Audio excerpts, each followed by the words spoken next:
Square Enix just got hit by a huge diss track, or well, maybe not a diss track, more like a diss PowerPoint presentation, a 100-page PowerPoint presentation, mind you. Actually, over 100 pages. Yeah, so a big shareholder is actually not happy with Square Enix. It turns out this is a shareholder. They own about 14% of the company. That is pretty big. And they just dropped a huge 100-page, basically a Square Enix is messing up report. If it had a name, that's probably what it would be. It seems they want a lot of real change with how the company is run, and they are even calling on other shareholders to speak up and say the same thing. But here's the thing, they are kind of known for stuff like this. This shareholder that is bringing this up, they are known as an activist investment fund. So I got this from Automaton. So they are called 3D Investment Partners, and it says they are an infamously aggressive Singapore-based activist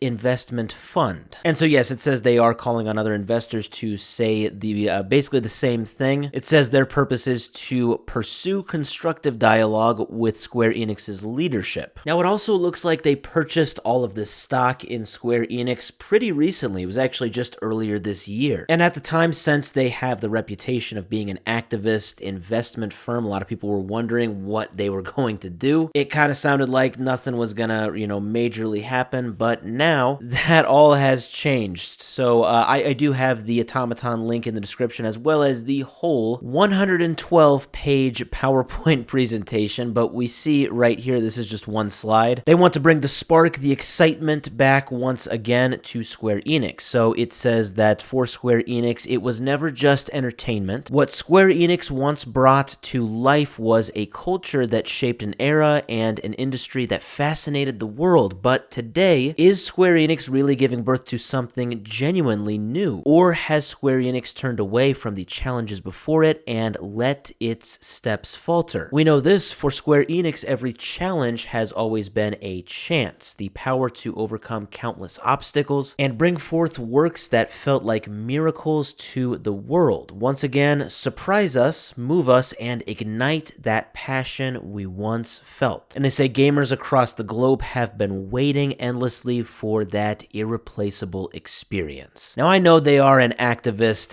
investment firm. I know they are pretty biased, but I gotta say, I don't necessarily disagree with what they're saying. I mean, I don't think that, Square Enix is just terrible by any means. I think they do definitely have a spark. They do make some great games, but, to say that it's maybe not what it once was is maybe kind of accurate. So I suppose to an extent, I am happy that they are bringing this up. Now, throughout all the slides, they basically do a lot of comparing. They compare Square Enix to similar Japanese companies like Capcom, Konami, Sega, and Bandai Namco, and they say that, well, you can see right here, they feel that the competitors have done very well, whereas Square Enix has not done very well. When you look at certain numbers and certain statistics, we see right here they talk about advertising to revenue ratio. Apparently, Square Enix has done the worst when comparing to Nintendo, Konami, and Capcom, and yeah, it's kind of just a lot of that, and also criticizing their future plan. So it says, although Square Enix's plan is to reboot with its new midterm strategy for fiscal years 2025 through 27, and this is just back to the Automaton article, by the way, but they say 3D investment implies this plan is insufficient and too vague. So apparently there is a lack of concrete vision for the long-term recovery that Square Enix wants to dive into. Now, one other thing, it does look like the 3D investment company, they already did bring this to Square Enix's attention, specifically to the CEO Takashi Kiryu. This was back a couple months in October, but apparently they were not satisfied with the response, and as a result, they made this slideshow. And not only that, but they have made it public. I think that was definitely a strategy that was very much intended to make it public, obviously, right? Because now they are calling on other shareholders to kind of speak up and say the same thing. Will that happen? I don't don't know. And does Square Enix deserve really all of this criticism? I don't know. I'm sure the truth lies in some gray area.